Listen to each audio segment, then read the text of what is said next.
kind of struck me over the years as I read this.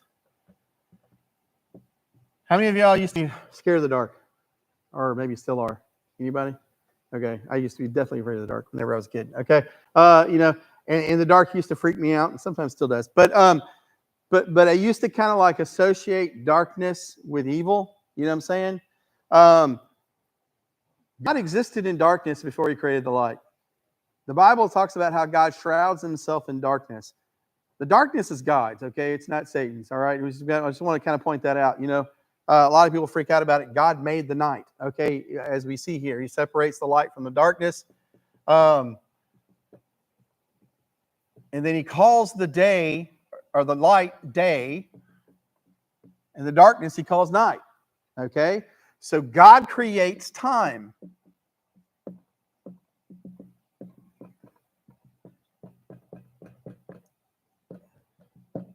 Okay? He doesn't need time. He creates it for us, okay? And he's outside of time himself, all right? And we see this happening here. And I want to make sure that we point this out real quick, okay? He says that the light is day,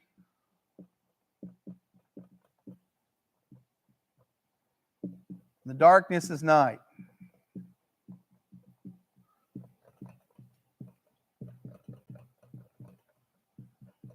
And what does it say there at the end of that in verse 5? It says, and there was evening and morning the first day.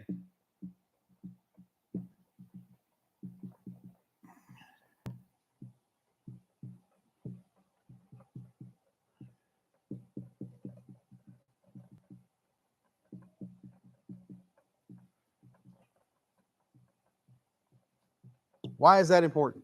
Okay. It's important because there's a lot of people in this world, okay, atheists, other people, I'm going to try to say well-meaning because I really do think they really do want to understand how this works, and they're trying to comprehend what the scriptures say, but they unfortunately, rather than accepting what God says in his word, they try to take in, they try to make science it's basically eisegesis, like we've talked about. They come to the scriptures with their preconceived ideas based on scientific theory, not scientific fact, and then they try to justify what the scriptures say through the lens of that scientific theory. Okay, and they come up with this idea that, well, when God says in the book of Genesis chapter 1 that God creates this stuff in one day, it wasn't really a day. It wasn't a 24-hour day like we know it. It was a long period of time. These eons and eons, in order for it to take into play out according to the scientific theory, to make the scientific theory line up with the scriptures, okay? But what they fail to recognize is what's plainly in the text, okay? God separates the light from the darkness. He says the light is day, the darkness is night. That is a finite period of time that we understand today. And then it says there was evening and morning the first day. That's a literal 24-hour period. And if you look in the Hebrew, the word for day that we have translated as day in the Hebrew is a literal 24-hour period. Okay? The Bible's very, very plain. God does not need, and if any of those guys ever watch this video, which they probably won't, okay, because I'm not that popular. But if they ever do, I hope they'll understand that the problem is that their view of God is too small. They have a view of a small, finite God who needs eons and eons of time to make this stuff happen. Instead of a God that is all-powerful, that can literally speak the word into existence and it's there. And he doesn't need it to evolve. He doesn't need centuries and eons and billions of years. He literally can make it happen in days because he is a great and awesome and mighty God. And that's the thing that I want to make sure we grab a hold of this, because it's a serious issue. All right. I was, even as I was going through this, picked up a commentary written by Southern Baptist that is considered a Southern Baptist standard of commentaries, and opened it up, and it literally said that heresy. And I was dumbfounded. And I'm like, oh my gosh, I can't believe this is in this commentary set, that they're trying to deny this truth, which is plainly in black and white. I mean, it's so simple to understand. Evening and morning, that's a day, okay? I mean, how are you going to try to take and justify that away? God makes it very, very plain. He's doing this in a literal 24-hour period of time. Okay? And it's very, very important we understand that. And so as we go through this, keep in mind that God is doing this stuff literally in 6 days. Okay? He literally spoke the entire universe into existence in 6 days. It points to his majesty. It points to his power. It points to how awesome God really is. All right? And we'll dig more into that stuff as we go through this series. But I want you guys to grab a hold of that. It's a literal 24-hour period of time. Okay? It is not eons and eons and eons and eons in time. Okay? So the Bible is very clear. God makes this in literally a 24-hour period of time. He does all these things. But this passage also shows us that God is outside of time.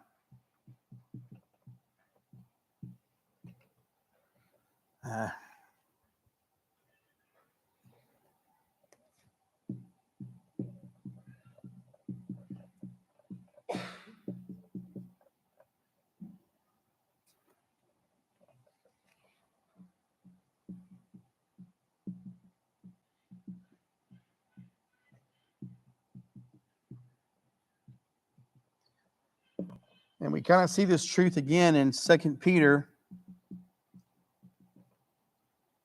chapter 3, verse 8.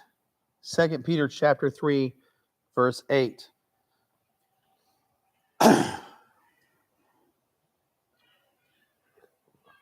Peter chapter number 3, verse 8. It says, but do not overlook this one fact, beloved, that with the Lord 1 day is as 1,000 years, 1,000 years is as 1 day.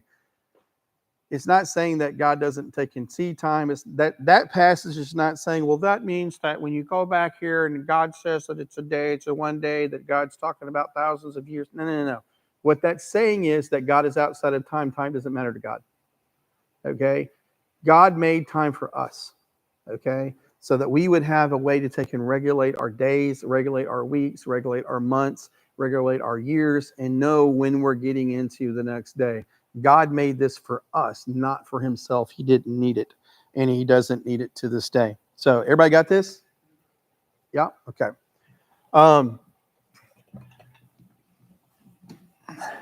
These markers are the good ones.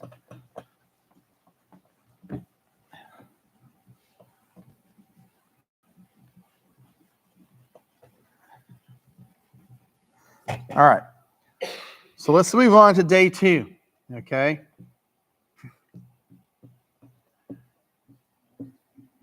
Here we see that God,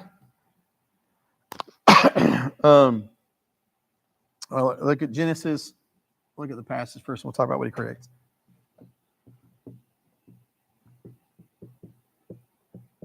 That's Genesis chapter 1, verse 6 through 8.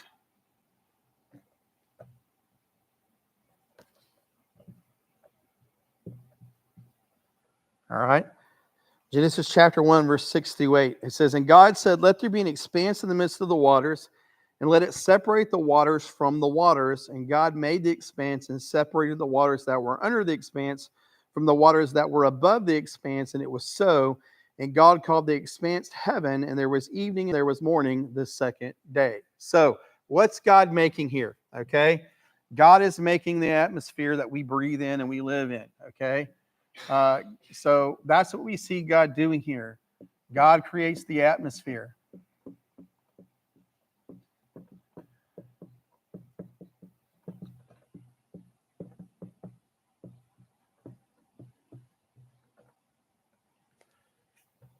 Remember how I mentioned at the beginning of this that the earth was covered with water. Okay. And so what we see God doing is taking a layer of that water, and he takes and he separates it from the layer of water that he leaves on the surface of the earth and creates an expanse in between the two, which is the atmosphere that we breathe and that we live in. And so that's what we see him doing. This passage also points to a pre-flood cloud canopy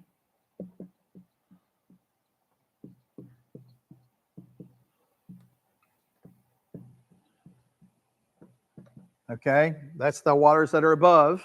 okay, would be this pre-flood cloud canopy. Most scholars believe that's what the condition was before the flood, that you had this cloud canopy that surrounded the earth. That's why when you get to Genesis, I think it's 8, if I remember right, when God starts flooding the earth, it talks about how the windows of heaven were opened up and all this water starts pouring down to the earth.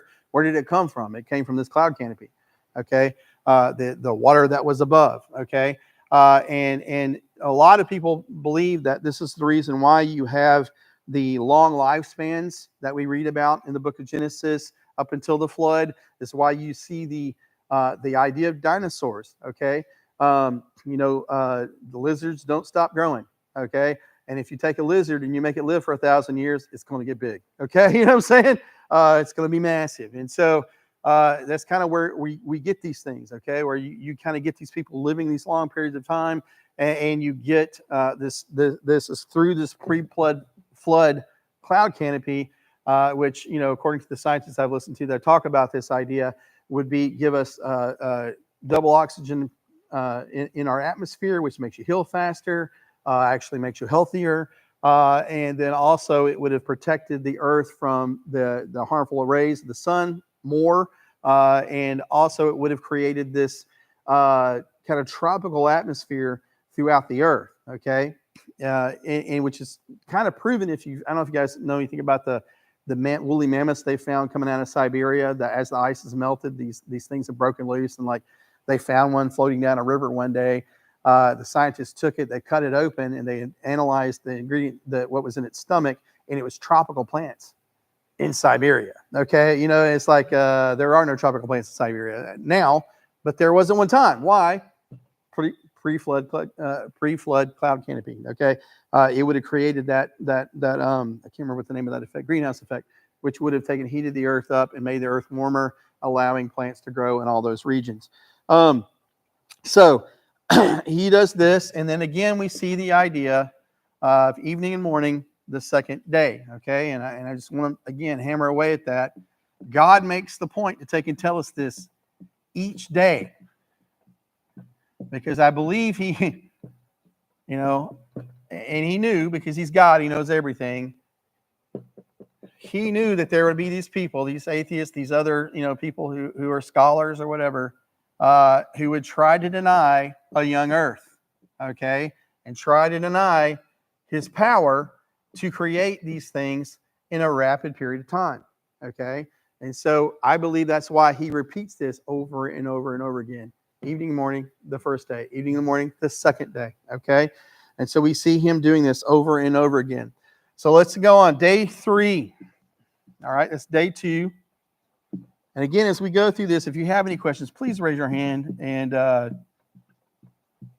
ask me those, please, because I really do want to answer any questions you might have through this, because I know there's a lot of scientific issues in this, and a lot of interesting points that I think God's kind of flexing a little bit, okay, when he does this stuff, okay, and we're fixing to see a flex right here. But Genesis chapter 1, verse 9 through 13, here's we find day 3, okay? Dang it. There we go. Genesis chapter 1, verse 9 through 13. It says, "And God said, let the waters under the heavens be gathered together into one place, and let the dry land appear. And it was so. God called the dry land earth, and the waters that were gathered together he called seas, and God saw that it was good. And God said, let the earth sprout vegetation, plants yielding seed, and fruit trees bearing fruit, in which is their seed, each according to its kind on the earth. And it was so. The earth brought forth vegetation, plants yielding seed according to their own kinds, and trees bearing fruit, in which is their seed, each according to its kind. And God saw that it was good. And there was evening and there was morning, the third day." So God takes the water that exists already on the surface of the earth. He moves it to where he wants it, and creates the seas, okay?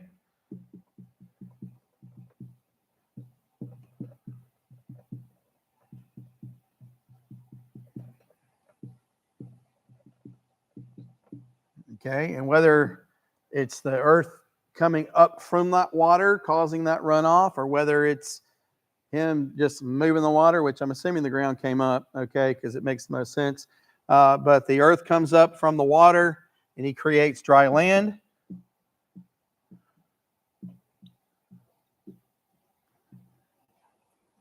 It's kind of important. Kind of glad he did, because otherwise we'd be living in a water world. Okay, but he creates dry land, and then we see that he creates plant life.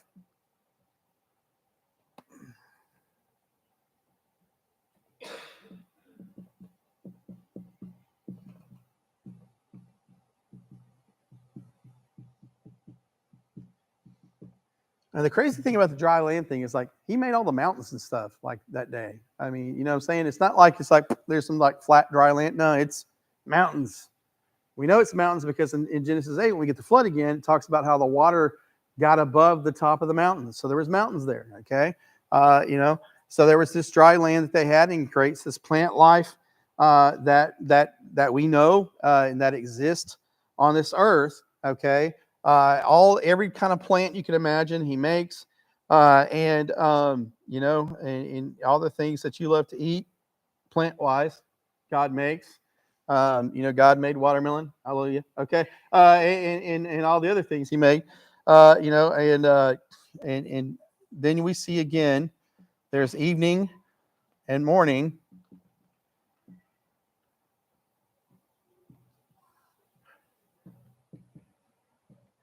Okay, so we see evening and morning again, the third day.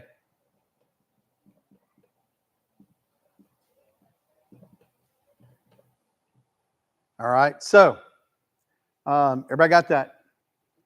Okay, all right.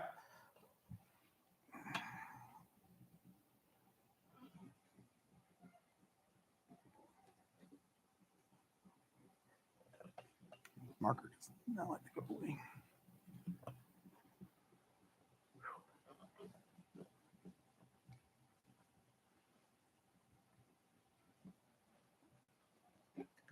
All right, so we get to day 4.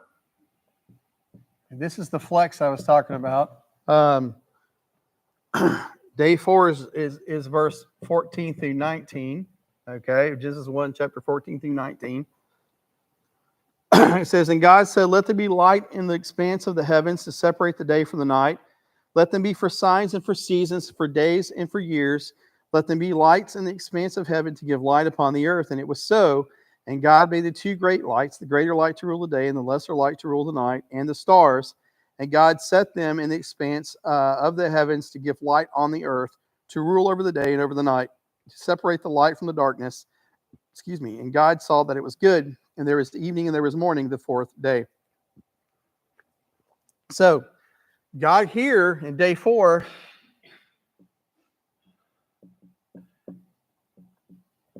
he creates the sun,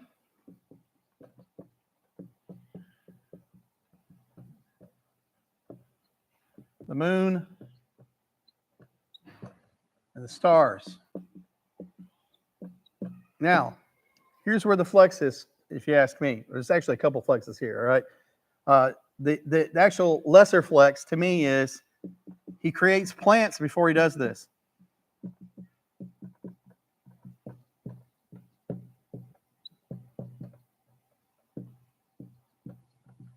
What do plants need to live?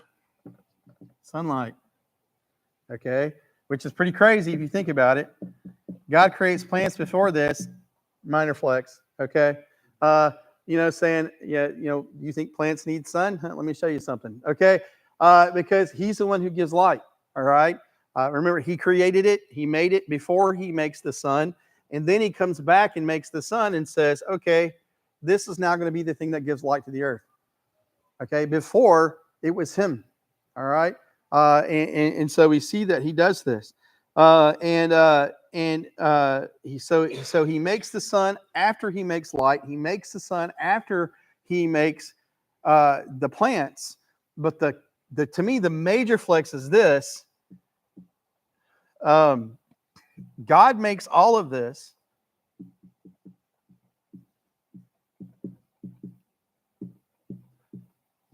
after he makes the earth.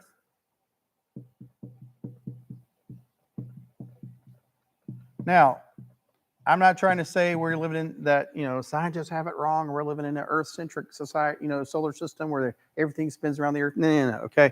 I'm not trying to say that. All right. Like we said, we got to take and love God with our minds. Okay. And there's certain scientific facts that we do are actually scientific fact, not theory. Okay. The Earth rotates around the sun. We know that. Okay. But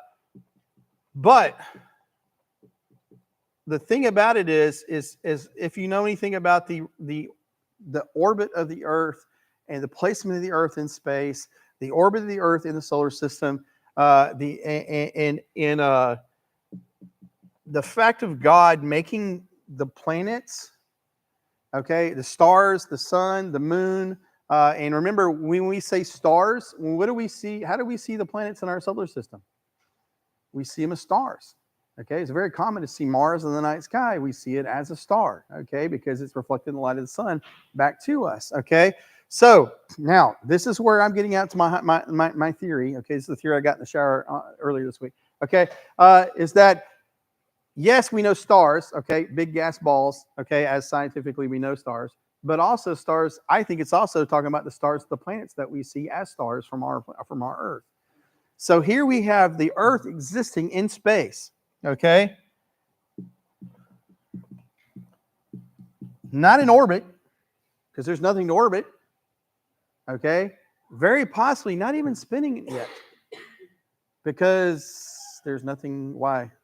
You know what I'm saying? I mean, unless God wants it to. I mean, I guess he could, spin on his finger or whatever. But he makes here. Then he pops these other things around us. I mean, if that doesn't tell you that God at the beginning, day one, he sets the stage for where this story of mankind is going to happen, and where the story of redemption is going to happen, where he's going to play out his will, it's set day one when he creates the earth. Everything else is window dressing, man. I mean, you know what I'm saying? He doesn't have to create this stuff. We don't have to have a sun. We don't have to have a moon. We don't have to have stars, but he decides to make it anyways. All right, and he creates this stuff to show us his power, but he also creates this stuff to show us so we have this beauty to enjoy. I mean, and you don't really get the stars really until you get outside of way away from the city. Okay, you know what I'm saying? We were talking about last night. We have one of those smart TVs where like the pictures pop up whenever you're not watching anything, and there's one that pops up every once in a while, and it's this picture of this person is taken out in the middle of the woods. And you actually can see the Milky Way, and you can see the gajillion stars that you can see from the Earth. And that is kind of what it's like. I mean, just imagine, that's what it used to always be like. You know what I'm saying? I mean, that's what, when Adam and Eve were created, when nighttime came, that's what they saw. Okay? They saw all these stars they could see with their naked eye. And God makes all of this stuff, and it's such a flex. I remember I was listening to an article or a video earlier, I think it was like last week, and they were talking about how whenever they created the new telescope, it's not the Hubble, it's the whatever the new one is, James Webb, the Webb telescope. They were going to look out to the edge of space, because what the old Earth, universe people thought they were going to find the limit of space, because the Big Bang Theory basically is the idea that everything starts at this one point, explodes, and then slings out into space. Okay, and so they figured, well, if we can look far enough into space, we're going to see the edge of that. We're going to get to the limit of it, where new matter is starting to cool down and new stars are starting to form, and we're going to get to the edge of that. That's not what they found. They got there and went, holy crap, there's more stuff. Okay, there's more formed galaxies, there's more formed universe, that they never knew existed, and that they thought that they wouldn't even be there, and they proved their theory wrong. Okay, but of course, like, we just haven't looked far enough. Okay, come on, guys. All right, you know what I'm saying? You're not going to find it. Okay, if God doesn't want you to find it, you're not going to find it, bro. Okay, it's just not going to happen.